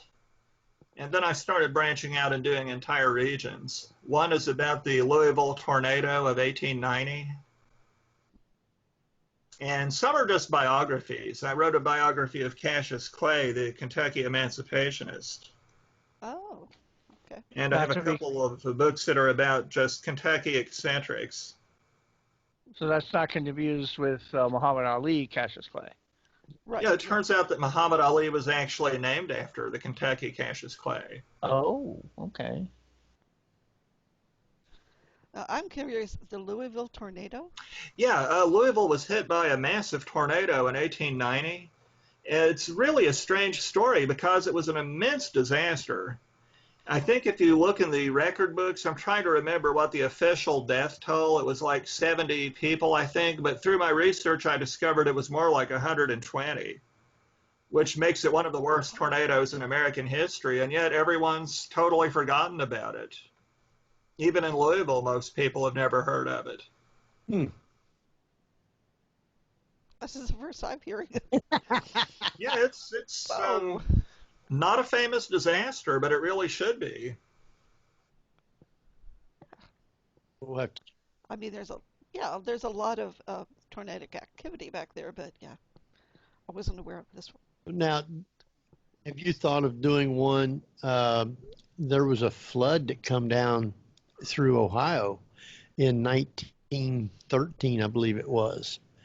And there was a lot of people killed. Dayton, Middletown, Hamilton, a lot of stuff ruined, destroyed. So there's probably a lot of good stories from the 1913 flood. Well, I'm sure there are. Yeah, there was a really, really bad world-class flood also in 1937 in the same region. Right. And that was Ohio, Kentucky, the entire Midwest. It was just an incredible flood. I'd say someone's probably already done a book about that one. That probably has, but not in the way that you do them. Well, you go through the old newspapers and you find all these stories and details that you don't find in other books. So even if it's a subject someone's already done, you can usually find some new things to say about it. Oh, yeah, yeah. And have you thought about some of there's got to be some stories like that you do about like maybe in Texas at the Alamo or North Dakota, Little Bighorn, different places like that, Gettysburg even. There's got to be some good stories of things that took place like that. Oh, I'm sure there are. Yeah. Civil There War. you go. Yeah. There. So, is there a region, do you think, that just has the most information or the most bizarre stories? Very hard to say. Very hard to say. I can't really think of one that I think would really top all the others. Mhm. I mean, I realize that, California has some really strange stuff, death by clown, It's all for weird example. But stuff, but it's almost like different varieties of weirdness, different kinds of weirdness. yeah, I assume that each region would have, various, well, its own little eccentricities. Especially New England, I would think, would have, uh, that was probably the most like Great Gatsby era um, uh, clientele or citizens, Yeah, there are quite a few upper stories in class. there from around that era, the 1920s. Of course, the New York chapter is the biggest chapter. Oh, of course, yeah. Well, I mean, we're talking New York City or upper state New York. Oh, New York City. But there's a lot of upper state Okay. New York stories too. And you cover the what, Long Island, the Hampton area. Is that a separate? I think there is a Long Island story in there. It's one of my longest books. I really have trouble remembering the details in that one. Hmm. We'll have to I with the have a story uh, about a suicide club on Long Island in there. really. I Oh, think so. Wow. I know how you I guess leave it, but it's not exactly something I think you'd want to join. Oh, it's really surprising how popular these things were back then. I found all these cases of suicide clubs in New England and in the rest of America too. you're kidding, really? Yeah, people would join, and basically the only rule was one person a year would have to kill themselves. Really? So naturally, I managed to mine a lot of really dark humor out of it. That's what I Yeah. do. Did they draw straws to see who was going to go? I'm not sure how they chose somebody. One story in particularly was sort of darkly amusing because as the number of people in the club kept dwindling, they started having more fights about who was going to go next. I always thought, well, why don't you just quit the club then? Well, I was saying that's That how you is quit just, the club yeah, apparently. morbid. I guess so. Yeah, I mean, if my name come up, I'd be thinking, do I really want to do this? And then what happens if you decided you didn't want to? Well, the member of one club actually said after he wounded himself fatally that if he hadn't done it, someone else in the club would have killed him. So apparently you either killed yourself or someone else in the club did it for you. I think I'd have dropped out of that club or not even joined it to start with. I Yeah, don't but know if then any exist anymore, but at one time it was kind of all the rage. And this was in the 1930s? This would have been in the late 1800s, all the way up to about the 1920s or so. Wow. Yeah, once the book comes out, you'll definitely have to read about that. It's just completely beyond bizarre. And that, Let's say another late night reading this book. that's the new one coming out in November. September 1st, I think, is the official release date. Oh, all And right. it's coming from Indiana University Press. Well, we'll have to get that one too. So, can you estimate just exactly how many stories you have looked through? Oh, I would have to say hundreds and maybe thousands.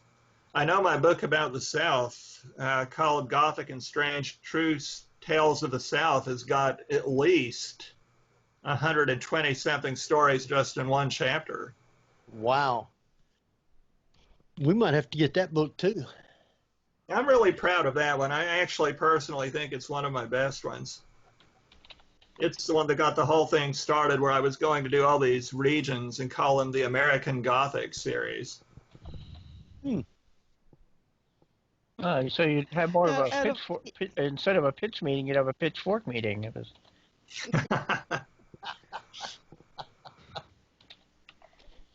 I was thinking, yeah, you're a teacher, correct? Yes. Yeah. Do you have a course in this on your books? No, that's a kind of a neat idea.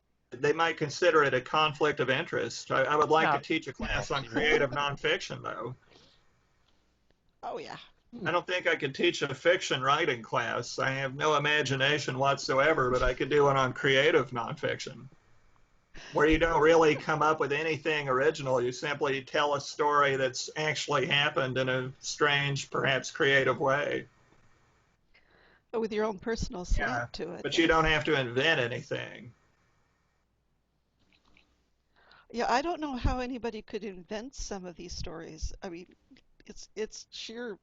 Well, as I like to say, real life is a lot stranger than fiction. If you're going to write fiction, it has to sound reasonable, and it has to sound like something that could actually happen, unless it's something like science fiction.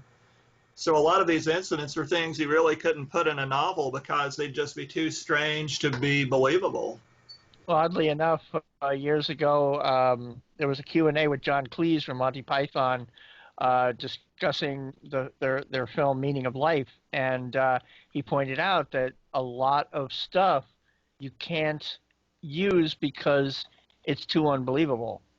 If you use true stuff, if you use really surreal stuff, it has to be really surreal because that makes sense. Whereas real life is like, what? Oh, he's right. Definitely right. Fiction has to follow rules, and real life doesn't. Yeah. A phrase that I like to use when describing my books, I call them real life surrealism, because they're surreal stories, but they actually did happen. Yeah. Wow. I mean, you have to kind of shake your head at some of these and go, were they making them up? But you realize it's a newspaper story. Right. They're just reporting it in their own fashion, but still, somebody had to have done it for them to report it. Yeah, you have to wonder what's going through these people's minds. Yeah, there's very few things you can think of that are so strange that no one's ever done it.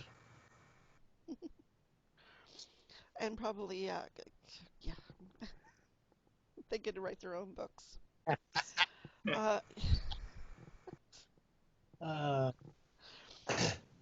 And it amazes me that there are also reporters out there who are writing these stories up, not realizing that someday that they're going to be looked upon as the historical data, really, for some of this.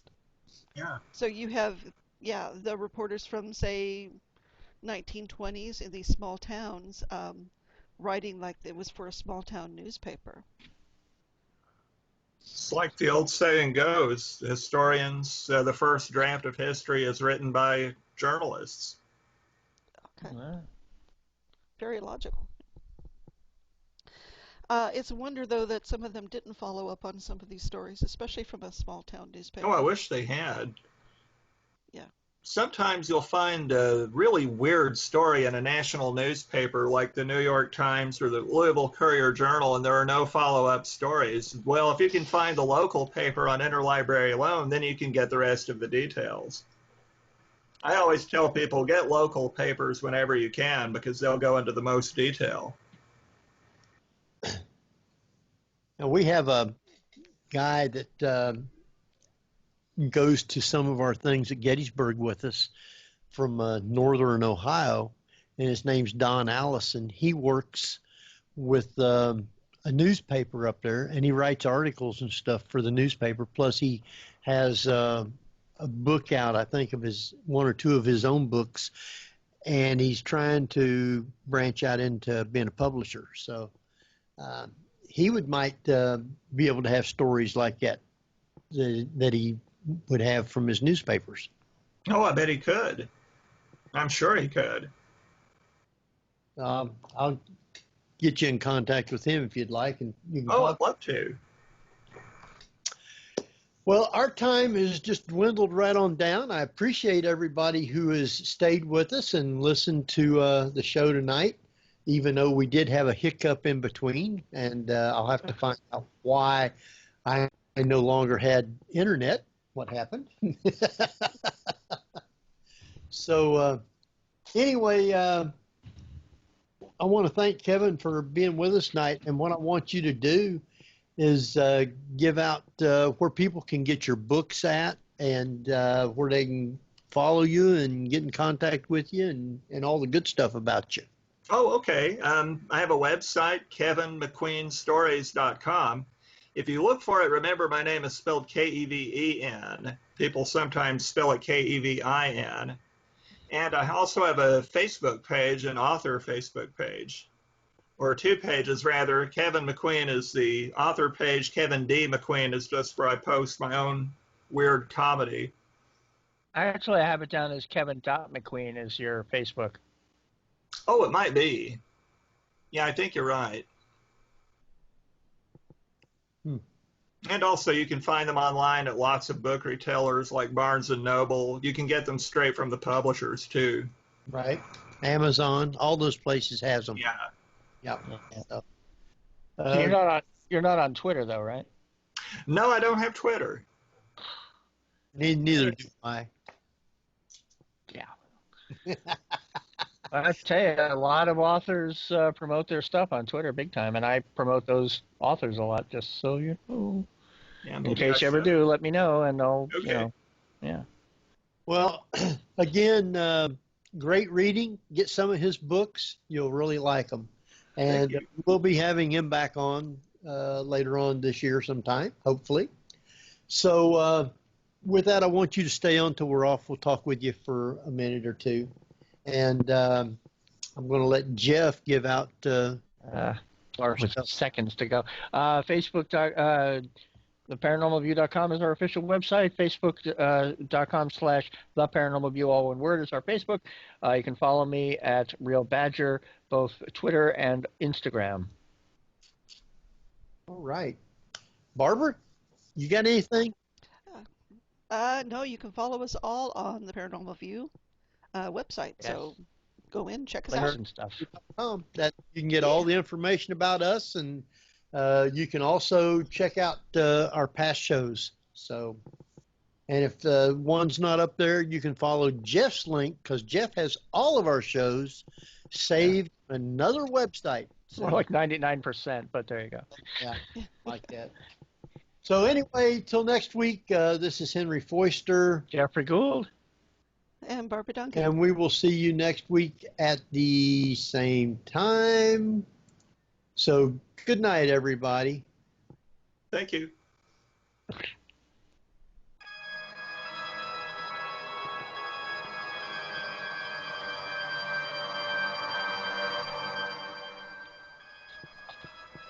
You've been listening to the Paranormal View on the Para-X Radio Network. Join us again next week at the same time for more of the Paranormal View.